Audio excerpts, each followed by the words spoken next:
আজরা limited কখনো একজনের দিয়ে হইব না, এটা একটা গ্রুপ যেহেতু, তো এটা পুরো গ্রুপে দরকার। অদ্ভুত অদ্ভুত বলবেন কেন, এটা অদ্ভুত কেন বলেন? মানুষ তো ভাবে যে আপনারা ইউটিউব থেকে ফেসবুক থেকে লাখ লাখ টাকা কামাই করছেন। আমরা এমন অনেক ভিডিও বানাইছি যে আমার নিজের ভালো লাগেনি আর ভিডিওটা আপলোড হয়নি। মা হলো কি যাই তো বাসা একদম গুছিয়ে টুছে, মানে যখন আসতো মনে হতো যে বাসার মধ্যে একটা ঘূর্ণিঝড় গেছে। 100টার মধ্যে 99টা ভালো কমেন্ট। একজন যদি লিখতো যে ভাই আগের মতন মজা পাইনি, আমি পুরো ডিপ্রেশনে চলে যেতাম। বাংলাদেশের একদম শুরুর দিক থেকে যারা ইউটিউবিং বা কন্টেন্ট ক্রিয়েটিং শুরু করেছিল বা জনপ্রিয় হয়েছে তার মধ্যে কিন্তু আপনি একজন।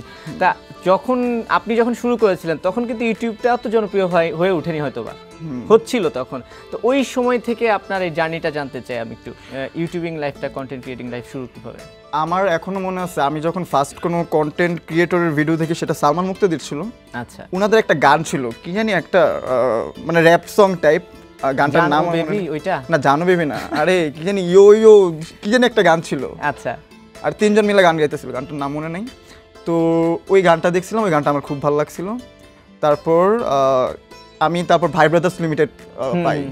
তারপর দেখি যে ম্যাঙ্গো স্কোয়াড।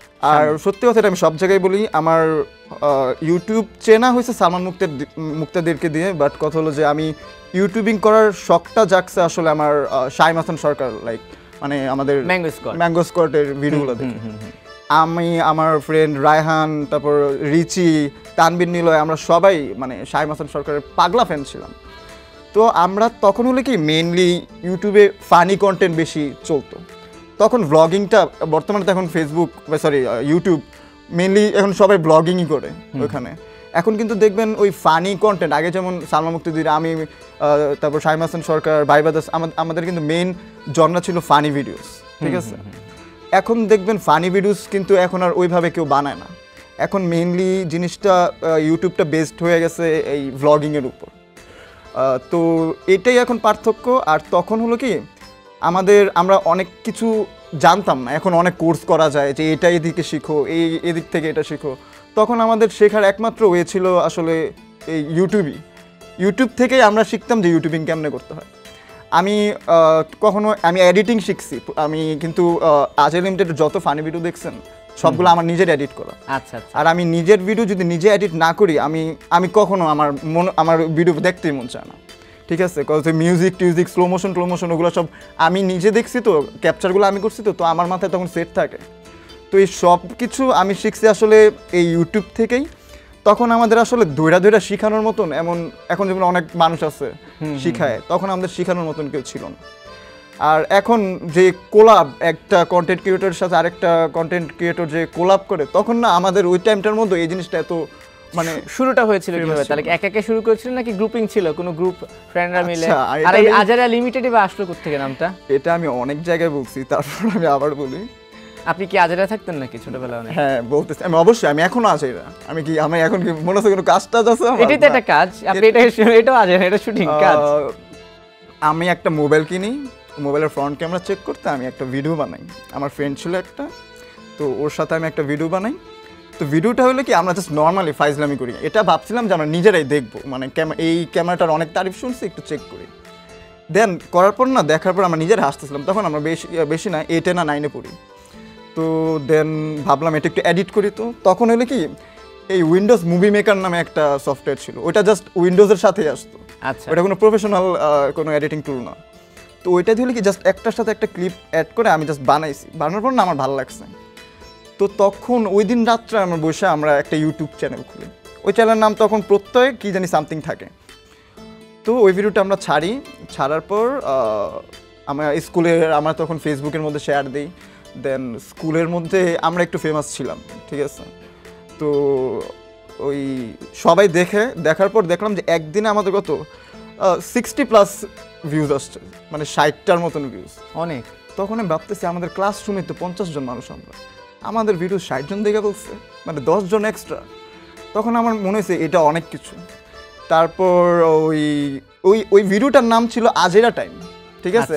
বিকজ আমরা তো কোনো ভাবি নাই যেটা আপলোড দিব অথবা সামথিং। তো যখনই আমরা ভিডিওটা মানে ইউটিউবে আপলোড করছি, কি নাম দেওয়া যায়, আমি তো এটা তো হুদে আজেরা বানাইছি, কোনো কাজ তো নাই, তা আজেরা টাইম দিয়ে দিছি। ওইখান থেকে আজেরা, ওইটার থেকেই পরে মাথায় আসে যে তাহলে চ্যানেলের নামটাই আজেরা লিমিটেড দিয়ে দিই। আপনার মাথার আমার মাথায় আর আমার ফ্রেন্ড রিচির মাথায় আমরা দুজন মিলে আমরা নামটা ডিসাইড করি যে দা আজহারি লিমিটেড। আচ্ছা, তারপর তো শুরু হলো ইউটিউবিং জার্নিটা। হ্যাঁ। প্রথম কোনটা দিয়ে তাহলে মানে একদম হিট হয়ে গেলেন? আমার হিট হওয়ার তো অনেকগুলো ধাপ ধাপ আছে। ছিল, প্রথম ধাপ কোনটা ছিল?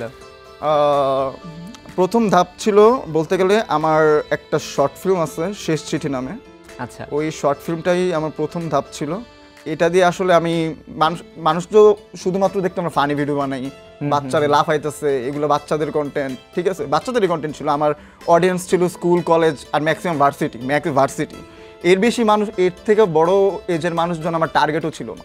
আর ইভেন তারা যখন দেখতাম আমি নিজে লজ্জা পেয়ে যেতাম, আমি ভাবতাম যে উনারা তো এটাকে কী মনে করব। তা আমি একটা কন্টেন্ট, সিরিয়াস কন্টেন্ট বানাইছিলাম। তো ওই কন্টেন্টটা ছিল শেষ চিঠি। তো ওই কন্টেন্টটা দেখার পর মানুষজন বুঝতে যে না, ওদের মধ্যে সিরিয়াস কিছু বানানোর একটা মানে ইয়ে আছে, চাইলে বানাইতে পারবে। বিকজ এইটা যখন আমি আপলোড দিই, আমি একটা ফ্রেন্ডের বাসায় গেছিলাম আপলোড দিতে। তো আপলোড দিয়ে যখন বাসায় আসি তখন মানে জাস্ট আমার মা আমার জড়ায় ধরছে।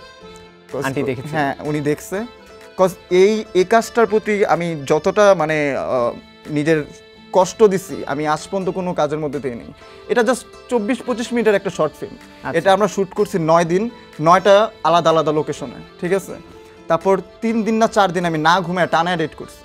তারপর একদিন সবাই ডাকায় আমি ডাবিং নিচ্ছি। তারপর যখন আমি নিজে ফাইনাল ভার্সনটা দেখছি আমি নিজে কান্না করতেছিলাম। বিকজ আমি নিজে এতবার এডিট করছি, আমি নিজে এতবার দেখছি, তারপরেও যখন আমি বুঝছি যে এটা আমার টাচ করতে পারছে, দেন এটা সবাই টাচ করবো। আর ওইটা আজ পর্যন্ত আমার এখনো অনেকে দেখা হইলে বলে মানে নাম কি ছিল ওটার? শেষ চিঠি। এটা ভাই আপনি দেখেন? ঠিক আছে, আমি আজকে বাসায় গিয়ে আমি একটু দেখে কান্না করব তাহলে। ঠিক আছে। আচ্ছা, তারপর তো আরো অনেক কন্টেন্ট বানালেন। এর মধ্যে আপনাদের আমি কিছু কন্টেন্ট দেখেছি যে ফানি কন্টেন্ট বলতে গিয়ে, যেমন আপনার একটা খুব ভাইরাল আছে যেটা বিয়ে বাড়ি হলে হয়ে যায়, বসেন বসে যান আপনাদেরই করা, ঠিক আছে। তো এই যে এই গানের এই কনসেপ্ট আসলো কোত্থেকে যে আমি এখান থেকে একটু ওখান থেকে একটু সেখান থেকে একটু নিয়ে একটা বানিয়ে ফেলবো? গানের মেইন কনসেপ্টটা আমার মাথায় আসছিল হলো কি, আমাদের একটা গান ছিল মদ খাসম, যেটা পরে আমরা রিমুভ করে দিছি। ওইটাও আমার একটা টার্নিং পয়েন্ট ধরতে গেল, ঠিক আছে। ওইটা খুবই ভালো, মানে খুব কম সময় অনেক ভালো ভিউজ এসে করছিল, আর মানুষজন এটা সোশ্যাল মিডিয়াতে ভালো শেয়ার করতেছিল। তো ওইটা হলো কি আমরা মেইনলি ডায়লগ দিয়ে বানাইছিলাম গানটা, ঠিক আছে। এটা হলো শেফুদা নামে একজন আছে, তো ওনার ডায়লগ দিয়ে জাস্ট একটা গান বানাইছি। গানটা আমরা 3 ঘন্টা 4 ঘন্টা শ্যুট করছি আমার বাসার ছাদের মধ্যে। ভিডিওগ্রাফি আমার খুব ভালো লাগছে। তারপর আমি মিউজিকও আলভি অনেক জোস বানাই দিছে। তো কয়েকদিন পর ভাবলাম যে আমাদের আরেকটা কিছু এমন বানানো উচিত, যেহেতু এটা ক্লিক করছে, ডায়লগ দিয়ে গান বানানোটা মানুষজন ক্লিক করছে। দেন পরে ভাবলাম ওটা কত সাল ছিল জানি না, 18-19-19-এর দিকে গানটা মানে ছিল।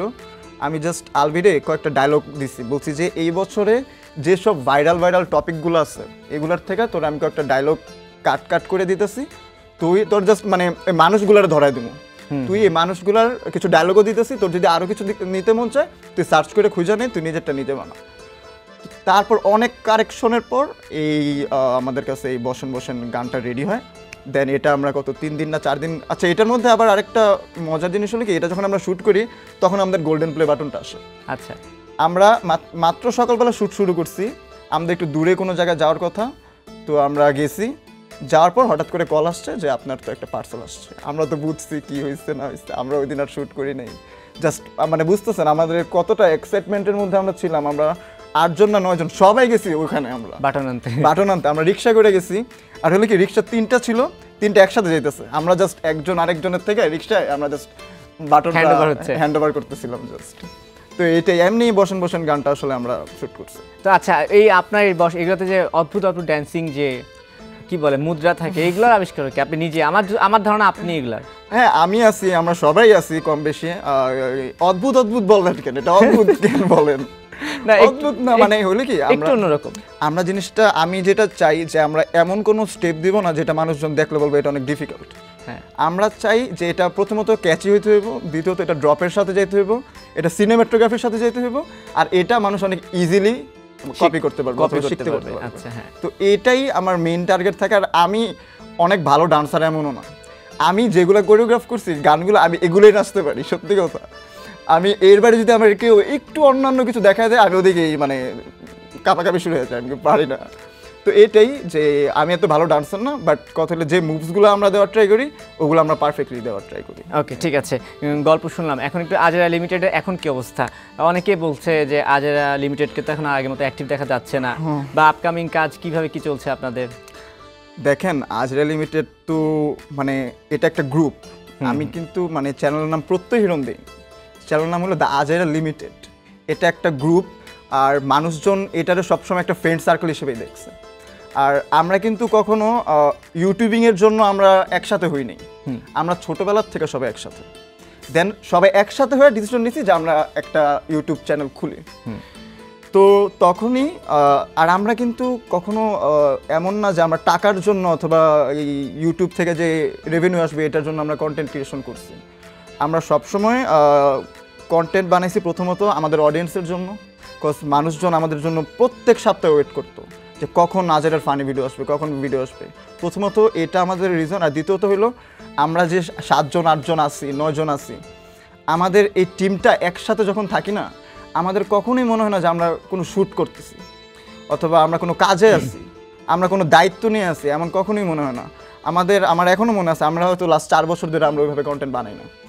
তো সকালবেলা মা বিরিয়ানি রান্না করতো সবার জন্য, রান্না করে দেন মা অফিসে চলে যেত, দেন পুরা বাসা আমাদের, ঠিক আছে, সবাই মা হইলো কি যাইতো বাসা একদম গুছিয়ে টুছিয়ে, মানে যখন আসতো মনে হতো যে বাসার মধ্যে একটা ঘূর্ণিঝড় গেছে, এমন অবস্থা করে রাখছিলাম। না কিছু বলতো না, সত্যি কথা কিছু বলতো না, উনি মানে লাইক করতো যে আমি আসলে ছেলে আসলে বাজে কিছু করতেছে না, অ্যাটলিস্ট ও একটা ভালো কিছু নিয়ে বিজি।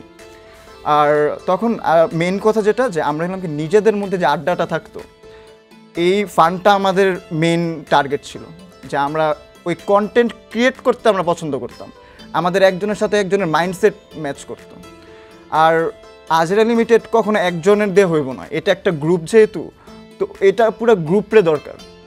তো এখন কেন কন্টেন্ট ক্রিয়েশনটা আমরা করতেছি না, এটার একমাত্র কারণ হলো কি আমাদের গ্রুপটা আর একসাথে নাই, আমরা এক একজন এক এক দেশে চলে গেছে। আচ্ছা, দেশের বাইরে চলে গেছে, কানাডা চলে গেছে, একজন নেদারল্যান্ড, একজন ফ্রান্স, ইউএসএ, এক একজন মানে পুরো টিমটা এখন ইন্টারন্যাশনাল টিম হয়ে গেছে, ঠিক আছে। তো এক একজন এক এক জায়গায়। তো এখন না চাইলেও না আমরা ওই আগের মতন, আমরা হয়তো দেশের মধ্যে যতজন আছি করতে পারি, বাট যে মেন প্লেয়ারগুলো ওগুলো এখন আমাদের সাথে নাই। মানে আজেরা লিমিটেডের লোকজন এখন বিজি হয়ে গেছে। হ্যাঁ, এখন হলে কি আগে তো যেমন ধরেন আমরা এই পড়ালেখা তো অনেক করি নাই, তো তারপরে তখন হলে কি আমাদের একটা ফ্রিডম ছিল, ঠিক আছে, তখন আমরা যখন খুশি তখন মানে বের হয়ে যেতে পারতাম, তখন লাইফ নিয়ে এত প্যারা থাকতো না, ঠিক আছে। এখন যেহেতু ভাই সবারই বয়স হয়েছে, এখন সবার একটা এজ হয়েছে, তো এখন সবাই লাইফ নিয়ে ভাবতেছে। হ্যাঁ, আপনার বয়স কত এখন? 24। তার মানে বিয়েতে আরো কত 8 বছর বাকি আছে। হ্যাঁ বলেন, চালু করে। তো এখন সবাই লাইফ নিয়ে একটু সিরিয়াস, সো ওরা ওদের মতন সিরিয়াস হয়ে ওরা এক এক জায়গায় এক একজন চলে গেছে, আর আমরা ওইদিকে এখন এক একজন নিজেদের লাইফ নিয়ে নিজেরা বিজি। সো প্রথম কথা হলো এখন এই একজন মানে এক একজন এক এক দেশে যে গেছে, এখন আমরা এই সবাইটা একসাথে কবে করতে পারবো, এটা হলো তাহলে যারা এই প্রোগ্রাম দেখছে তারা তো নিরাশ হবে, মানে মানুষ তো চাচ্ছে প্রত্যয় ব্যাক করুক আবার সুন্দর করে। এখন কথা হলো যে আমি তো চাই যে পুরো টিমটা আমার সাথে থাকুক, আমি তো সেটা তো মনে হয় আর সম্ভব হবে না, কারণ আমরা ব্যস্ত হয়ে যাচ্ছি বলছিলেন যে এখন এটাই তো ফ্যাক্ট। আমি আরেকটা কথা বলি, আমি যদি এখন নিজে একটা ভিডিও ছাড়ি, পুরো টিম নাই, ভিডিওটা প্রথমত আমার কাছে খালি খালি লাগবে। আমরা এমন অনেক ভিডিও বানাইছি যে আমার নিজের ভালো লাগেনি আর ভিডিওটা আপলোড হয়নি। আর আমি সবচেয়ে বেশি যে কমেন্টটা ভয় পাই ওইটা হলো কি, যে ভাই আগের মতন মজা পাইনি। আমার ধরেন আমরা যখন ফানি ভিডিও বানাইতাম 100টার মধ্যে 99টা ভালো কমেন্ট, একজন যদি লিখতো যে ভাই আগের মতন মজা পাইনি, আমি পুরো ডিপ্রেশনে চলে যেতাম যে আমি হয়তো কিছু করতে পারিনি, আমি নিজের বেস্ট দেওয়া করতাম সবসময়। তো এই কমেন্টটা অবশ্যই আসবে যদি এখন আমরা আবার কোনো একটা কিছু বানাই, কজ টিমটা তো নাই একসাথে। মানে হচ্ছে মানুষ ভালো নাও নিতে পারে, এই কারণে হচ্ছে আপনি এখন কন্টেন্ট না এই কারণে না। প্রথম কথা হলো যে আমি তো বললাম আমি ক্যান কন্টেন্ট বানাইতাম, ফ্রেন্ডদের জন্য বানাইতাম, আমরা একসাথে আড্ডা মারতেছি, একসাথে সময় কাটাইতেছি, এর জন্য বানাইতাম। এখন হয়তো আমরা বানাইতে পারবো, চাইলে অনেকভাবে বানানো যায়, বাট আগের মতন ওই এনার্জিটা আসলে কখনো এই দূরে দূরে থাকে এভাবে হইব না। মানুষ তো ভাবে যে আপনারা ইউটিউব থেকে ফেসবুক থেকে লাখ লাখ টাকা কামাই করছেন। না, আমরা কখনোই আমাদের ইউটিউবে যত ফানি ভিডিও দেখবেন আমাদের 90% ভিডিও কপিরাইট ক্লেম খাওয়া, ঠিক আছে। এর কারণগুলো হলো যারা আমাদের ভিডিওগুলো দেখছে, ফানি ভিডিওগুলো ওরা দেখলেই বুঝবে যে আমরা প্রথমত হইলো কি ইউটিউবে এন্ট্রি মারাই আমরা, প্রত্যেকটা ক্যারেক্টারে এন্ট্রি থাকে আলাদা, স্লো মোশনে এন্ট্রি থাকে। তারপর আমাদের অনেকগুলা মিউজিক পার্ট থাকে, অনেক ফাস্ট, অনেক কিছু, অনেকগুলো সিকোয়েন্স আমরা ফাস্ট দেখানোর জন্য অনেক মিউজিক ইউজ করি। তারপর ভিডিওর শেষে একটা মিউজিক থাকে, স্লো মোশন থাকে অনেক, ড্রোন শটস থাকে অনেক। তো আমি হলাম কি যেসব মিউজিকগুলা ভাবি, আমি যখন স্ক্রিপ্ট লিখি, আমি কিন্তু মিউজিক শুনতে শুনতে আমি স্ক্রিপ্ট লিখি। তা আমি যেই মিউজিকগুলো শোনার পর আমার কাছে এই স্ক্রিপ্টগুলো আসে, আমি ওই মিউজিকগুলো ইউজ করি। আচ্ছা, এক একটা ভিডিওতে আমাদের 4টা-5টা করে কপিরাইট ক্লেম খাওয়া আছে, মানে চ্যানেলে এক একটা কপিরাইট ক্লেম খাওয়া, নট স্ট্রাইক, তো ক্লেম খাওয়া। সো আমাদের 90% ভিডিওতেই এমন অবস্থা। আচ্ছা, ক্লেম থাকলে তো ইনকাম আসে না। হ্যাঁ, ইনকাম আসে না। শেষমেশ আপনার ভক্তদের উদ্দেশ্যে আপনার পক্ষ থেকে যদি আপনার কিছু বলার থাকে, আপনি কিন্তু চাইলে বলতে পারেন। ঈদ মোবারক, সবাই সবার ফ্যামিলির সাথে থাকো, আর ফ্রেন্ডদের টাইম দাও, আর গার্লফ্রেন্ডদের টাইম দিলে দাও, আমি কিছু বলবো না, বাট যারা সিঙ্গেল তাদের কথা একটু ভাইবো, ঠিক আছে? যে একা একা জাস্ট ঘুরতে চলে যাও নয়, ফ্রেন্ডটারও নিয়ে যাও সাথে করে। না, বোঝা যাচ্ছে আপনার অনেক আক্ষেপ আছে আপনাকে রেখে একা একা ঘুরছে, আর আমরা 8 বছর অপেক্ষা করতে চাই না, ঠিক আছে? ওকে প্রত্যয়, আপনাকে অসংখ্য ধন্যবাদ, ঈদ মুবারক। আর দর্শক, এতক্ষণ আড্ডা দিচ্ছিলাম প্রত্যয়ের সঙ্গে। যে যেখানে থাকবেন ভালো থাকবেন, ঈদটা ভালোভাবে কাটান। সবাইকে আরও একবার আমার পক্ষ থেকেও ঈদ মুবারক। ঈদ মুবারক।